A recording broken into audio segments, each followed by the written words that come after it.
What up? It's your boy T-Man Reaction. Today's Films Friday. About to get into the meat and potatoes of Films Friday, which is the dead meat kill count. Now, since I wasn't sure what to do this week, between the news kill count, and some previous one including the most recent kill count games, was as compared to most of the kill count games, it was one interesting and two not as long. So I did pull a poll up seeing which one should be kill count today. I said tomorrow new kill count, which is Intruder, in case folks did see Happy Hill and caught the end as well too.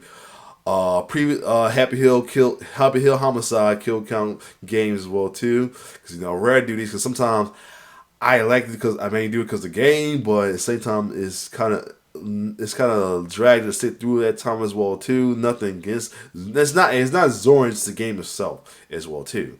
Or a previous kill count I would do a poll for on Friday for, because a lot of y'all been wanting me to do some previous kill guys I have not done. So there's that. But that third, neither are happening at except possibly first.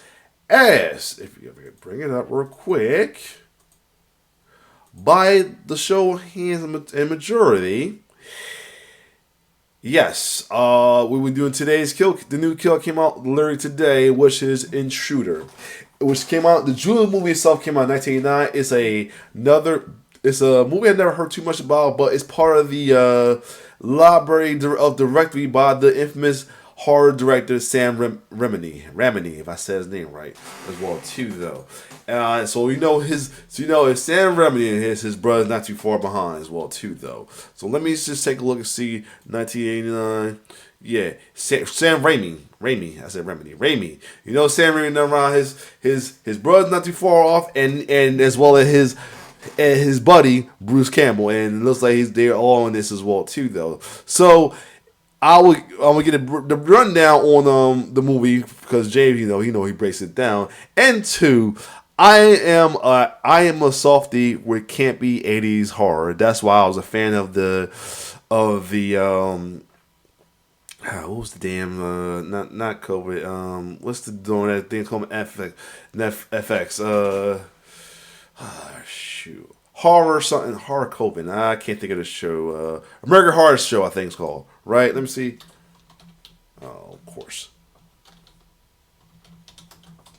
Horror Story, yeah. The Horror Story when they did the 80s one as well too. I forgot that was exactly one. What was exactly called 1984. That was all. It was like hella campy and cheesy. It took a little twist. I enjoy as well too, so I'm definitely here to check this out. Though I'm here for this movie as well too, and I never heard of it. No solid. I'm here for it. So without further ado, let's get it.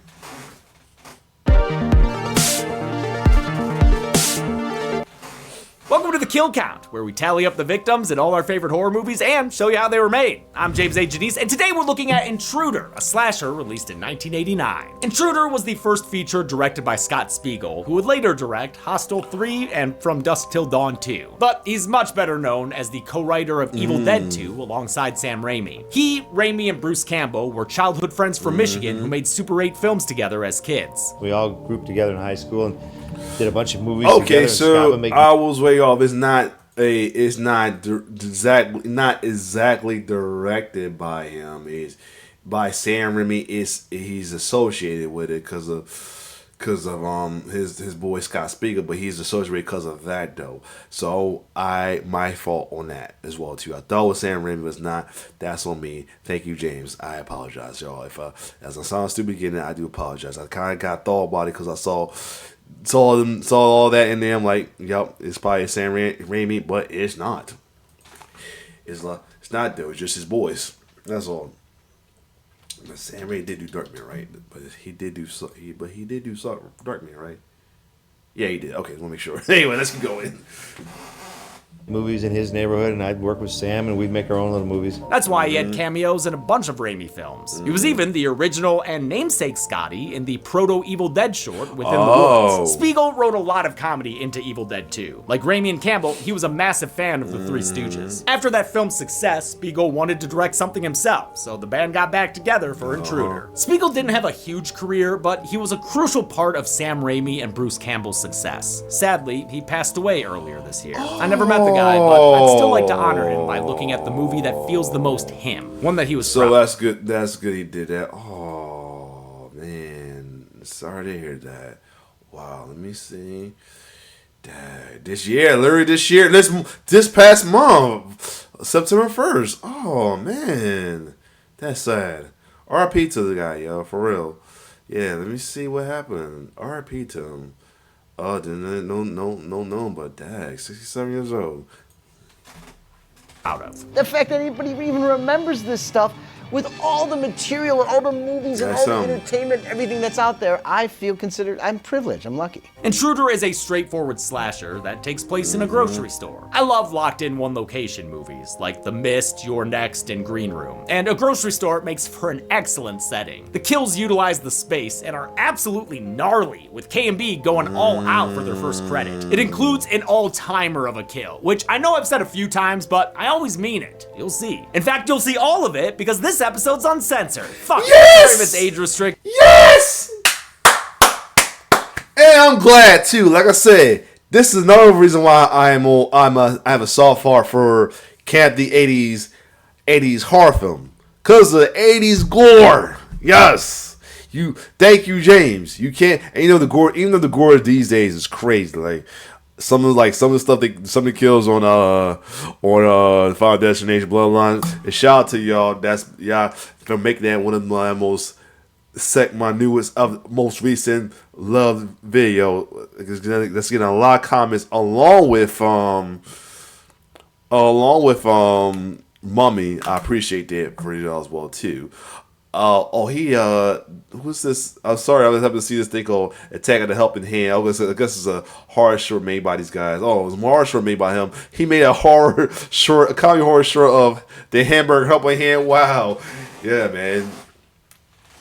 You gotta give props to these directors, man. What they do in the time being to get where they at though as well too. So anyway, but yes, I'm here. I'm glad y'all picked this. I thank y'all. I gotta appreciate y'all time, and it's like I do. I appreciate y'all for this, definitely though. Anyway, let's keep going. Actually, let me take care of something real quick before I go. I'm bad. Let's keep going. I know that's annoying with the whole ID thing some places have, but I'm trying to honor a man here. Let's show some respect for this thing. How many kills did we have on aisle 9? Let's grab a mop and check them out. The movie begins at a grocery store. You know the place. Shopping carts, cereal. Meats. Walnut Lake Market is staffed by youths like and that? patroned by silly little old men like this one. Damn it. Actor Emil Sitka worked with the Three Stooges, actually all 6 of them, as the straight man in almost 40 of their shorts. Wow. It must have been a blast for Spiegel to have him on set. All right. Sam and Scott, they do the corniest jokes ever, and at the first you sit there, you go, what, but then you realize it's a Three Stooges moment, those guys loved all those. As the store reaches closing hours, things start to get ominous. Bad guy ominous. Bad guy reflection in the glass door ominous. That bad guy is Craig, ex-boyfriend to cashier Jennifer. He's obsessively trying to get back with her, but coworker Linda don't like the way he's talking to her friend. So he's talking to her friend all wrong. Oh, and grabbing at her face. Yeah, come on, outright dog. grabbing her. This dude got crazy violent in a hurry. The rest of the staff bands together to subdue the son of a bitch. Woo! Yeah, knock his block off! Yes, these sound effects. Too bad Craig's got counters and holds off the whole damn payroll until he's able to hit him with a Sam Raimi surprise attack. Run away! Now they've got an angry, violent jerk-off on their hands, and you never want to get that on your hands. Sam Raimi's They realize actually they've got to sanitize the store of this threat and set out on a search. Is he there? Or is he up there, Sam? Yep, that's Sam Raimi as Randy the Butcher Boy. 'Twas a lad of but Sam 30 Raimi. at the time, long before he'd direct the Spider-Man trilogy and movies for Disney and the MCU. Sam's younger brother Ted Raimi plays fellow coworker Produce Joe. We've seen Ted get smashed by a box and Wishmaster, and soon you'll see him when Zorn covers the Quarry on Kill Count Games. Sam Raimi and Bruce Campbell went to until they dropped out to make the Evil Dead. Now that I'm gonna check out. A lot of people have been talking about that game like crazy. I'm gonna check that out regardless. Know what I mean? During all that, Spiegel had to stay home in Birmingham, Michigan to help support his family by working at a grocery store. Okay. His time at Walnut Lake Market inspired him to make Night Crew in 1979, a 6-minute Super 8 short that would become Intruder a decade later. In fact, Intruder's original title was Night Crew. The short has since been lost to time, and only these outtakes are available to see. When it came time to shoot the feature, they filmed at a grocery store in Bell, California, and made the movie for $130,000. A few thousand were given to the store's manager to let them shoot there while the owner was out of town. Another 1,000 went to 10 tons of spoiled and faulty food to stock the store's empty shelves with. Everyone does a piss poor job finding Craig because he sneaks up on Jennifer as she's calling the police. He tells her he wants to hear the loudest coins in the world. Like a damn construction site in that pocket. Oh, come on, dude, let her go. Let her She go. gave all the coins for you. Thankfully, he's stopped by the employees again, and they kick him out. Wait, why'd we have that whole first fight and search party thing? It was pointless. It didn't even help me learn who the characters are, really. It's just like Brunette Guy 1, Brunette Guy 2, Sam Raimi, Ted Raimi, and tall stoner guy named Bib. Or wait, his name is Bub? Oh, well, I'm keeping the joke. I only know Linda because that's Renee Estevez, star of Sleepaway Camp 2. The store's owners, Danny and Bill, gather up the employees. To make this night even more awesome, they tell them they're out of a job. Is she also Renee? Is she? Yup. That's Martin Sheen's daughter. Yup. As well as Emil Estevez and Charlie Sheen's sister. Nice. I was like, when I saw that name, like it gotta be his kid though. Yeah, just cause. Since they're selling the store to the city to be demolished. Everybody's despondent about losing their job, which, yeah, I know sucks, but they're treating it like a career they've had for decades and built families off of. I miss this old place. Me too. Heartless owner Danny is the one forcing the sale with his majority share. Other owner Bill is heartbroken since he's worked there forever and is closer to the employees. He even regales them with a story from his time as a volunteer firefighter. He once tended to an accident with his buddy Parker where the victim lost their head. Parker found it. And here comes fucking Parker.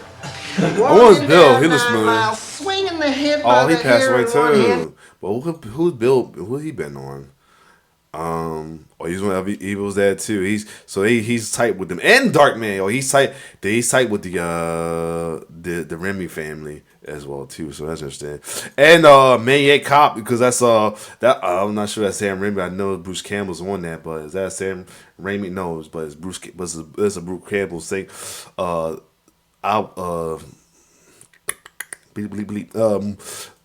movie though. I wonder.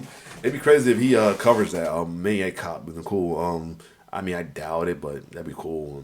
Not no lie. And his hamburger in the other, and he's still eating it. Dan Hicks is loving this monologue. He was Jake in Evil Dead 2. Also had a small part in Wishmaster. Even though their jobs won't exist soon, the owners make them stay late to mark everything down for clearance. Jennifer tells Linda about Craig. Turns out he wasn't even really her boyfriend. A year ago, she went on a few dates with him, but during one, he got in a fight and killed a guy. Damn, like in front of her? He went to prison, but now he's back, and they're gonna be in trouble. Hey nah. Everyone gets back to work marking down prices and huffing bread. Maybe that's why y'all got bloody noses, which are bleeding red paint. The cops finally show up to ask, what's going on here? But say they can't do anything other than offer future help. Here's my card. No, that's not my card. That's my card. Look, really? Yeah. Another classic comedy actor there, L.V. Moore, who played the self-arguing Hank Kimball on Green Acres. His cop partner is Tom Lester, who was also on Green Acres as farmhand Ebb. It's fun to see old-school comedians in this movie, since that corner of pop culture is such a big influence on the Raimi gang. Linda's outside by her car when she sees a silhouette. And it's cool. And it's cool in general because just to have like at the time, even nowadays we get like comedy actors and like stuff like this as well too. They have a little, if it was a cameo role or have a part in it. It's always cool. But damn, already.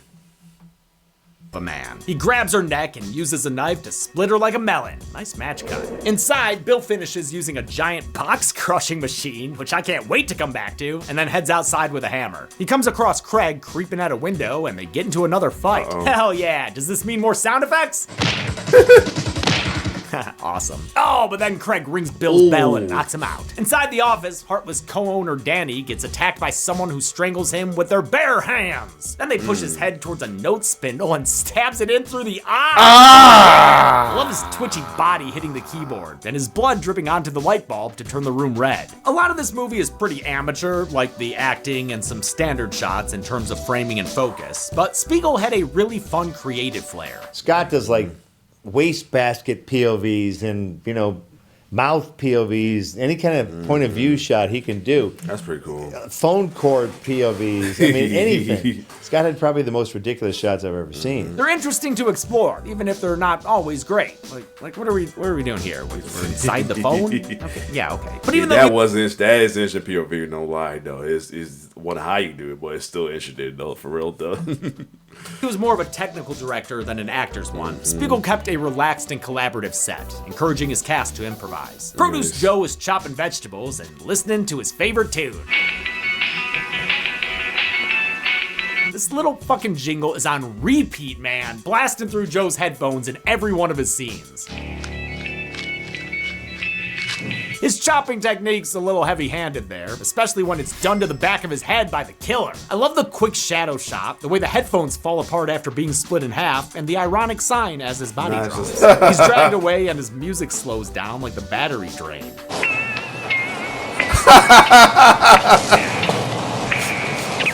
Oh shit, dude, was In a Violent Nature referencing this scene? I don't know. The surviving employees are still going about their jobs. Yeah, that movie was wild right there. You already know, man. Another did that censor? No, I don't think that's another one. They didn't censor the kill on that one. I don't think. At least I don't think they did. Yeah, I don't think they censored that one. Yeah, but that's the one where the girl got the yeah.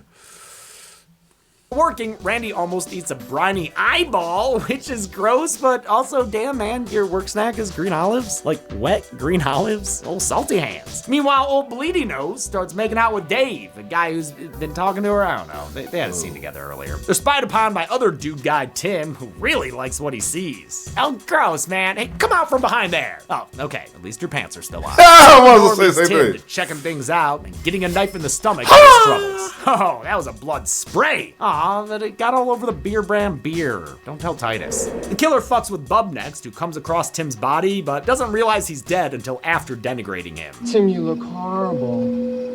Anal itch got you down. The killer grabs Bub. Come here!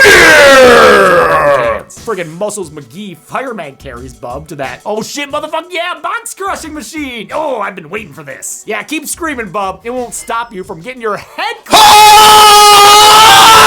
Oh, and a final spurt too. Thanks, Intruder. We got our possible golden chainsaw winner. Oh God! Intruders were done by K&B. Spiegel met Kurtzman, Nicotero, and Berger during Evil Dead 2. They did special effects under Mark Shostrom. The three of them had just founded their own company, which would go on to be legendary. I can't name how many kill counts K&B Effects has been mentioned in. Okay. But even though they had worked on a ton of movies prior to this as individuals, they had a hard time getting hired as a brand new company. Intruder became the first film on K&B's resume, and they basically did the labor for free as a favor to Spiegel, as long as he paid for the materials. Nice. And the blade's gonna go right like that.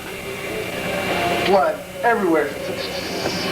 Their work was featured in Fangoria before the movie's release, so horror freaks. They had a magazine about horror gore. That's crazy. Had expectations going in. Unfortunately, Intruder was financed by Charles Band at Empire Pictures right as that Full Moon precursor was going bankrupt. It got sold to Paramount, who killed its theatrical release and cut out all the gore so the VHS would get an R rating from the MPAA. And they cut out a ton, like 5 whole minutes. At one point, I guess it was almost nonsensical because you didn't know what happened to these characters. They're just gone. These amazing effects went unseen until a 2005 DVD release. Netflix still had the censored version as recently as the late 2010s. I'm so glad we can enjoy the proper version now. Okay, good. I was wondering, like, say, if this ain't I'm like, if this is the light of it, then I can see more. But Jesus. Next character we see on our screen, so we know he's the next one to die. He's doing inventory when he finds an extra cut, a human hand. The killer grabs him, and after minimal struggle, Randy's hooked, like this were that one game or that one movie. You know, Dead by Chainsaw or Texas Daylight. Loverboy Dave is having an existential crisis in the back. Randy? Bob? No, you're Dave. Remember Dave! He finds a pair of boots. Where's the foot? Oh, there's the foot. The feet. Very funny guys with the pig's feet. Oh, whew. It's just a pig's feet freak. Further searching reveals a bloody Danny. Wait, that guy's still alive? And a gander through a window reveals a Craig creeping up to Jennifer. Oh, maybe not creeping, more like standing there weirdly still. Like it's not even menacing. He looks uncomfortable. Still, Dave, you should probably do something about that. I'm sorry, what was that? What? Yeah, I guess that's what I thought you said. He tries to climb past Danny, but can't because his blood is all over the place. Thanks, Danny. And seriously, dude, how are you alive? Oh, and then the killer drop kicks him out of nowhere. Woo! Damn, Dave. Out of nowhere, grab indeed. that cleaver. No? Don't want to? All right, man, you're lost. The killer single-footedly drags Dave all around until he sets him up for an infamous fucking... Oh, God! This is it. Holy fucking Yeah. shit. This is probably the other go chainsaw candidate. Oh, God! Oh, I God! wonder how the hell they fake this. And it still looks awesome, no matter how old you are.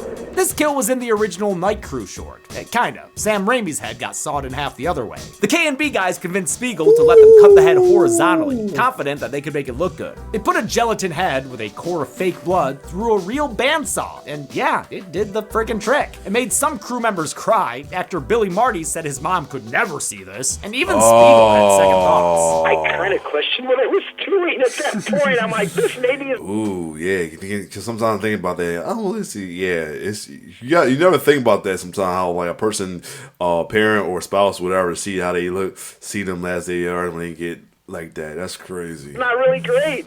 Maybe this is wrong. I'm terrified. This is horrible.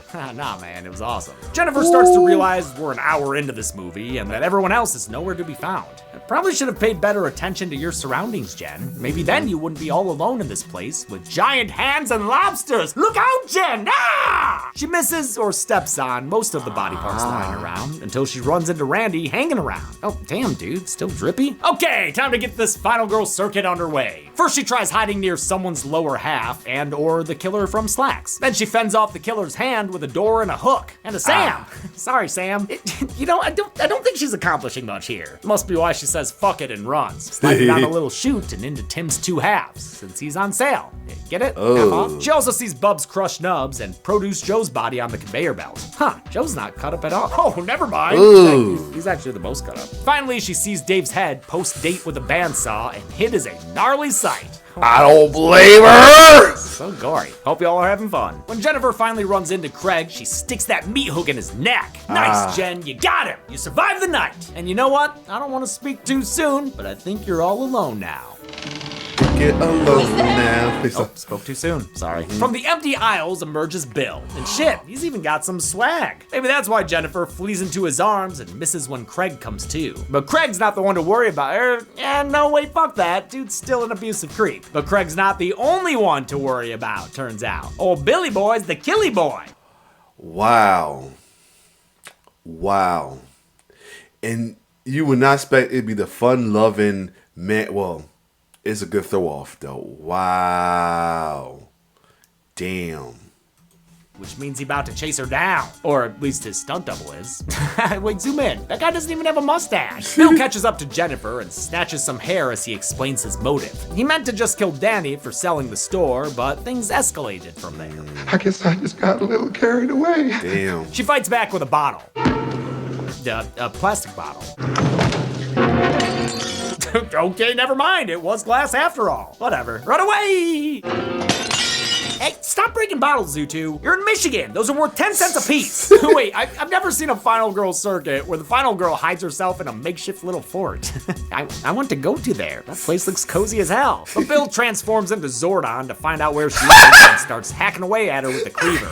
Come on, Bill. The popcorn didn't do anything. He briefly catches her in the cereal aisle, but this jerk is weak to wheat germ. Jennifer gets to the front door and sees a potential savior, only for this delivery guy to spit out blood thanks to a stab in the back from Bill. He's so blasé about it, too. Oh, man, he's bobbing inside here like this. Jennifer hears a noise and yells out, "Who's there?" Who's there? Girl, you've been running this circuit for like... You never say that in a damn horror film. What the hell? half an hour. Who the fuck you think is there? No, it ain't Danny, although thank fucking God we can finally put him on the kill count since crazy-ass Bill is doing an ice cream man thing with his head. But that's not grenadine. The decapitation gag gives him the chance to make a callback too. Here comes fucking Parker, walking down 9 miles, swinging a goddamn head by the hair in one hand and his sandwich in the other.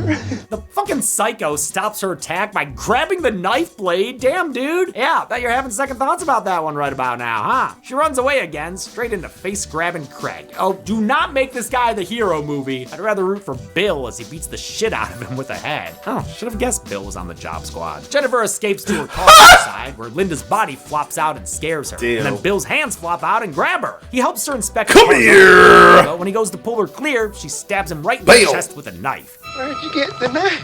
It ain't important where it come from, it's where did it go. She calls the police again. A man just popped out like that. And hoping they'll do better this time around, especially because Bill's still Gotcha! kicking. Dude attacks her in the phone booth and even pushes it over. Whoa! Shit. That was a rough stunt for Jennifer's actress Elizabeth Cox, who was dating producer Lawrence Bender at the time. okay. But Spiegel said he cast her because of her scream. She actually took the Scream Queen job seriously, writing down different kinds of screams. Yeah, it's always good to have a great screen queen. No matter how they resume it, a screen queen was always make good for a horror film. Screams to keep them buried. So number 2 is the whistle scream. That's like, She still look great, by the way. then we had the tarantula scream. Now I hate spiders, so it's like, She's good. I think that's She's awesome good. prep work for a final That girl. is. Bill's still at it when Craig reappears and hacks at him with a cleaver. Gives him a Jason hand and everything. And he keeps whacking, even when it's clearly a prop. It's not really. He's up. Craig's still holding the cleaver when the police arrive. All right, freeze! Oh, you goddamn right. He's here in the chin. It's Bruce freaking Campbell. Ah, He there had you to show go. up in a movie by this crew, even if it's just for a quick cameo. Didn't stop them from using his name to market the movie, though. Of course. Oh, and what's with the VHS cover? It gives away who the killer is. Yeah. Oh, yeah. I used to hate that, yo. I used to hate when like other releases do stuff like that as well too. I think it's like a release of Minister Silent on the tape gave the ending away as well too. Like I hate when like releases do that though. It's crazy.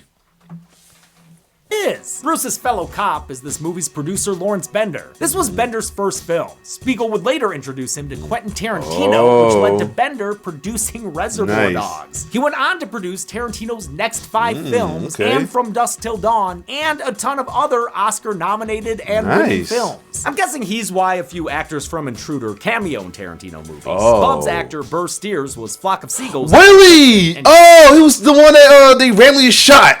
Tim's actor Craig Stark was in a few of his later films. Which one was Tim? I'm trying to remember. Hold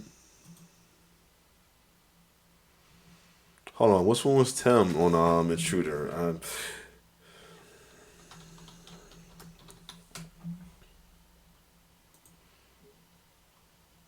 The one that got stabbed. Yeah. Still living Bill croaks to the cops that Jennifer and Craig killed everyone in the store. we didn't do Shut up! Ow! Damn, Bender. Damn, dude. That's a female. Brutality. Look at what you've done, Bill, you little scamp. The movie ends with the cops starting to make an arrest, and Jennifer screams sucking the camera into her mouth. Whoa! How many kills did I find? Well, that's Scaling? interesting how that ends like that. Like that the killer gets away because he frames everybody else. That's interesting. The runtime of Intruder? Let's find out and get to the numbers. So we definitely got 2 candidates for the Golden Chainsaw. Definitely the face crush and the head slip. It's probably gonna be the head saw one. Well, I don't know. He had 2 favorite ones, so I don't know. It's gonna be unless he does a tie, but either one's gonna be it. And the doll's probably gonna be Renee's Linda's kill. Probably gonna be the doll one. That reminds me. Either that or the either hers or the random delivery guy. We have this one time, I was about to go film in the Numbers Void, and here comes fucking Zoran walking through the set, swinging a crepe by the hair in one hand and a Happy Hills hammy in the other, and he's still eating it. There you go.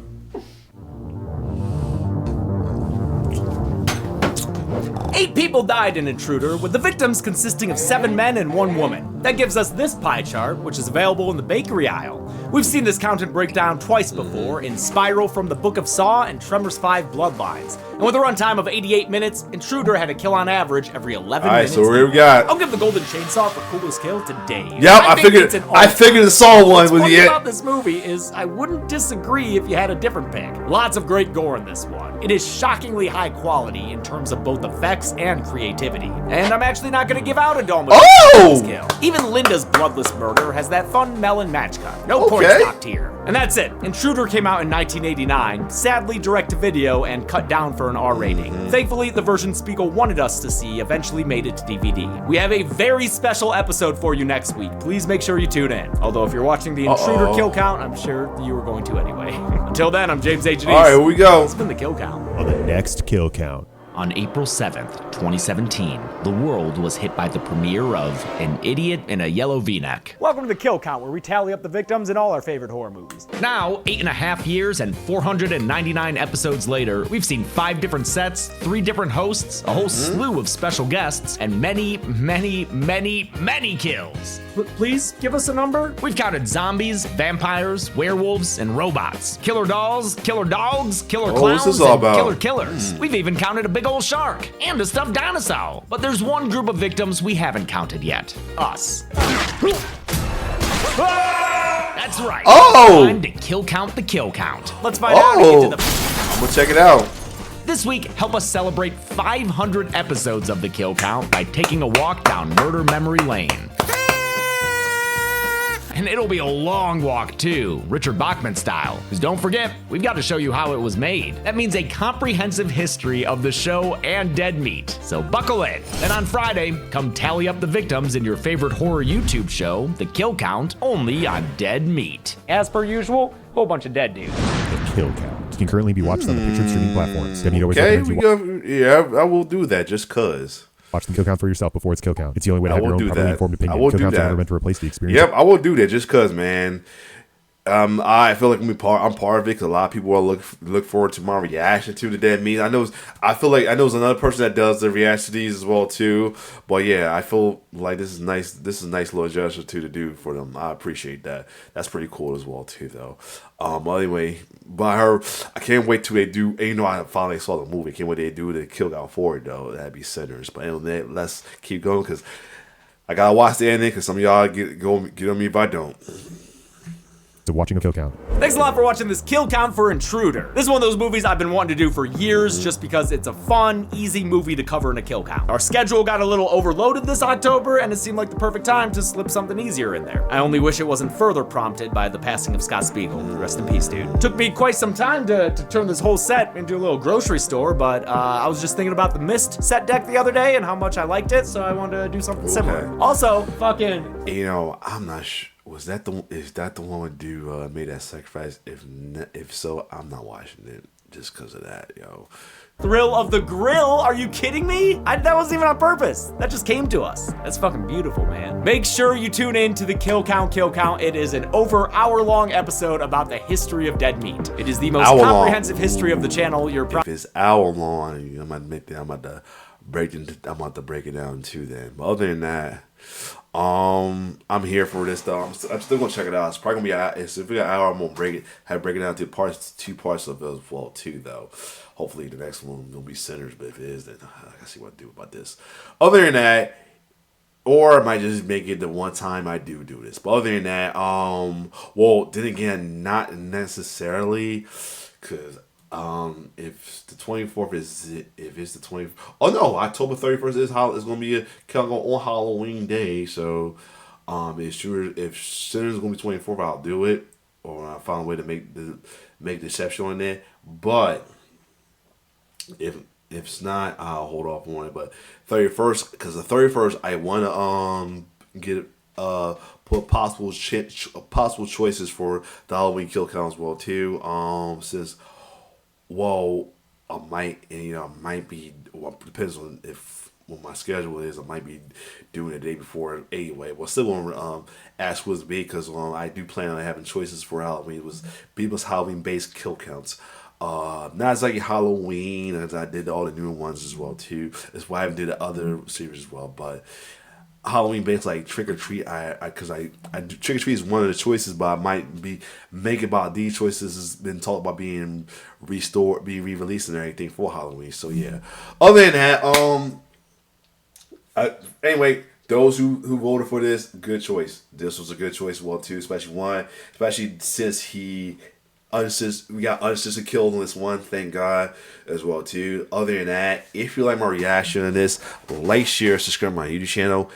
I might do more film Friday stuff later on. Depends if anything like trailers or movie based stuff comes out. Oh shit, I got one more day I am gonna do. But anyway, it's your boy T-Bear signing off. One love.